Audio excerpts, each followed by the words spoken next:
Naam. Okay, kunin natin. Jazakallah khairan Sister Dam. Mumtaz lahat kayo, Masya Allah. Mumtaz. Bakit dito kayo bumanat sa criminology and sociology? Kasi ito po yung kailangan. Sa political science, okay lang yan. Sa history, okay lang yan.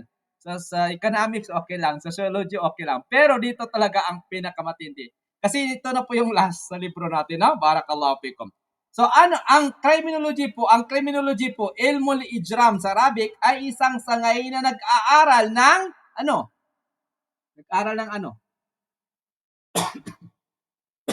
Anong pinag-aaral ng criminology? Nag-aaral ng psyche.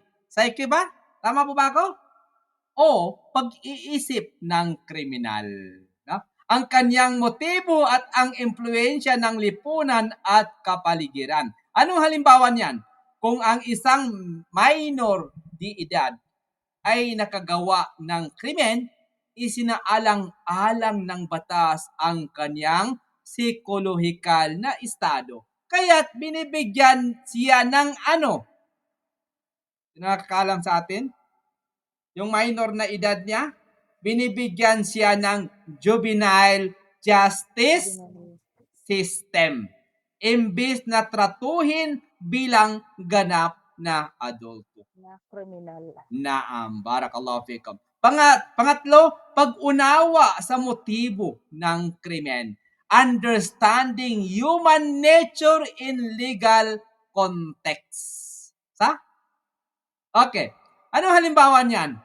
Ang isang tao na pumatay dahil sa matinding inggit o galit ay may ibang pananagutan kaysa isang nakagawa ng krimen dahil sa self-defense. Maganda itong self-defense. May question ako sa inyo dito. Pero tatagal tayo. Okay. Sa self-defense po, dito, na, dahil, anong sabi natin kanina? Ang halimbawa natin, ang isang tao po na pumatay dahil sa matinding inggit niya o galit siya sa isang tao ay may ibang pananagutan kaysa sa isang nakagawa ng krimen dahil sa self-defense. In Arabic po ito po yung ad-dafa'u syar'i. Doon po sa criminal law, sa general part, meron po tayong self-defense doon. Pero hindi po detailed. Introduction lang. Dito po, ang psikolohiya ay tumutulong sa pag-unawa kung gaano kabigat ang pananagutan ng akusado, yung psychologist. Masya Allah. Ang batas ay hindi lamang nakabatay sa artikulo at provision, kundi nakaugat din sa pag-ugali o motibasyon ng tao. Motivasyon ng tao. Kung walang pag-unawa sa lohika, maaring maging malabo ang interpretasyon po ng batas. Kung walang pag-aaral ng psikolohiya, magiging kulang ang katarungan. Kung walang mga psychologist, magiging kulang ang katarungan dahil hindi masusuri ang intention. Ano yung intention sa Arabic? An-niyah. Ano yun sa legal term sa batas? Mens. Anong legal term niya? Pag-aralan natin yan lahat ng legal term sa second semester. Mens rea. Nam? Criminal intent. Nam?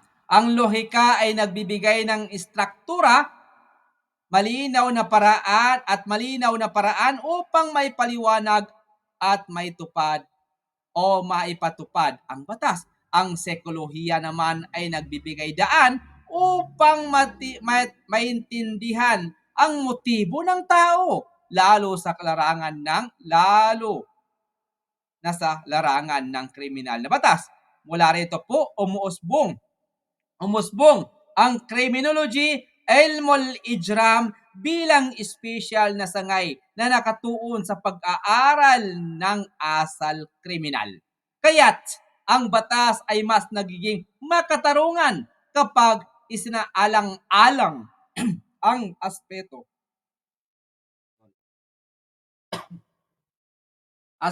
po ng lohikal na pagsusuri at psikolohikal na pag-unawa. Hindi natin nakuha ang division and branches of laws.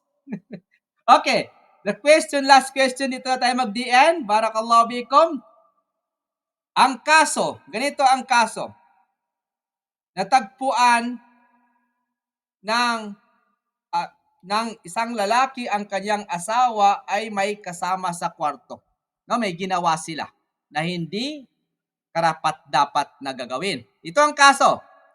So, ano po ang sagot? Aha, kayo ang sasagot. Kunin natin ang self-defense. Kunin natin ang self-defense. So, ang nangyari nang pumasok ang asawa niya dahil nagzina. Ikuan na lang natin, banggitin na lang natin, no? Lahat tayo naman dito teenager. Nagzina ang dalawa, no? Dumating yung asawa niya na lalaki, ang nangyari ay pinatay ng dalawa, yung asawa niya babae at yung partner niya na kazina niya, pinatay yung asawa ng babae.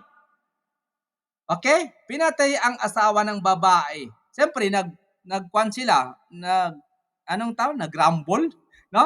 Siyempre, 1 equals 2, mas malakas yung dalawa. So, sino napatay? Yung asawa na lalaki.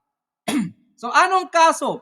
Pwede po ba sa batas o international law, sa criminal law, na sabihin ng babae na self-defense?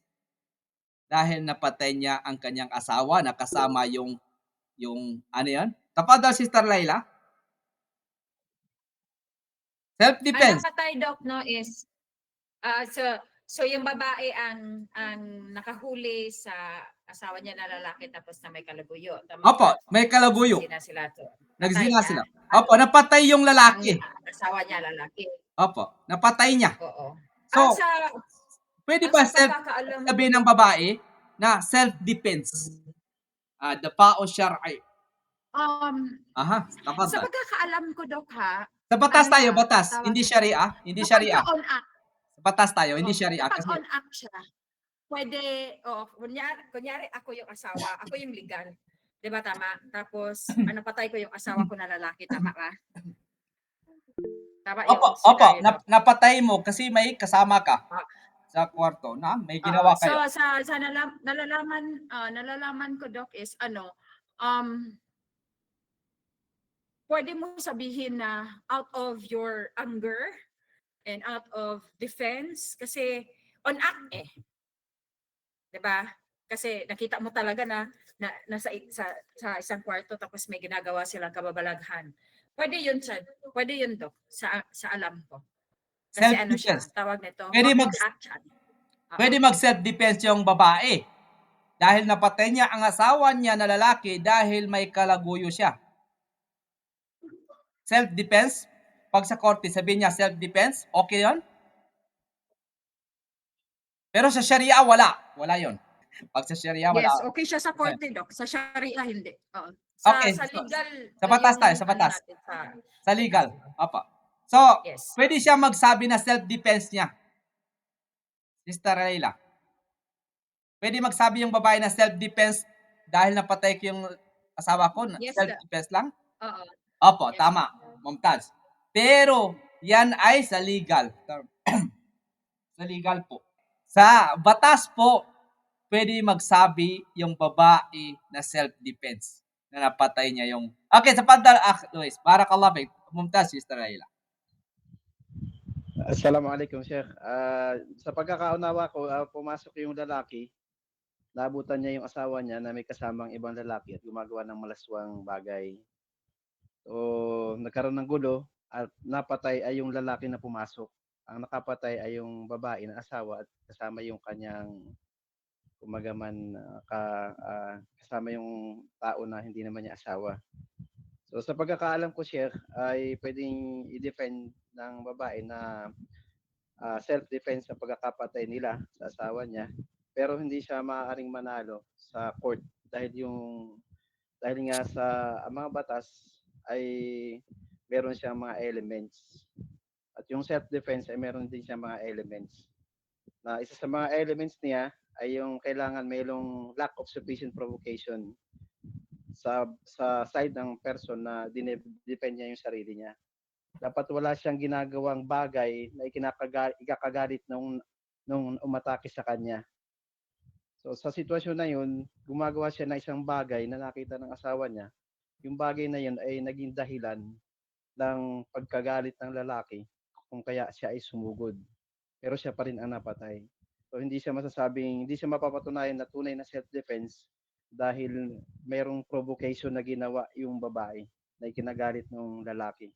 Isa lamang yun sa elements ng self-defense na nasa batas ng Pilipinas. Pero Naam. sa ibang mga bansa, hindi pa natin alam. Pero yung sa Sharia, alhamdulillah, mayroon tayong mas mainam na batas na sa pagpapay ng mga kaso tungkol sa ganito. Pero yung po, Sheikh, yung may dadagdag natin sa ganitong sitwasyon. Naam. Pero barakallahu fik, Akh Luis. Tama, tama ikaw, mashallah, mumtaz po. Pero malakas ang abogado. Matalino ang abogado ng babae na 'yon. Tafadhal Sister Rowena, 1 minute, magbaba na tayo. Barakallahu fikum. Wala na tayong klase na. Tapos na. Assalamualaikum, Sheikh.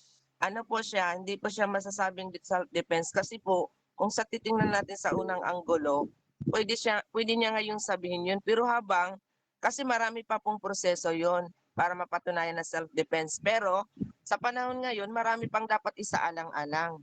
So sila na ngayon gumawa ng kalokohan doon, di ba?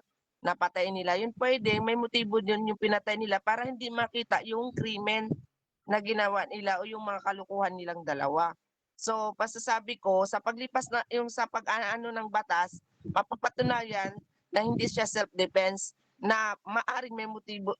Maliban sa hindi sinasadya nila napatay yung tao na yun, Dok, Opo. yung asawa ng babae. Pero, pwede naman nilang hindi mapatay yun, pero dahil nga nandoon na sa sitwasyon nila, na yun, mapatay na nila para hindi malaman yung ginagawa nilang kalukuhan. Opo. Kaya sa pagdaan ng mga procedures, kasi malawak ang yung pag-iimbestiga, mapapatunayan talaga na merong kasalanan yung dalawa na yun at di siya magiging self-defense. Makukulong pa rin talaga yung mga pumatay.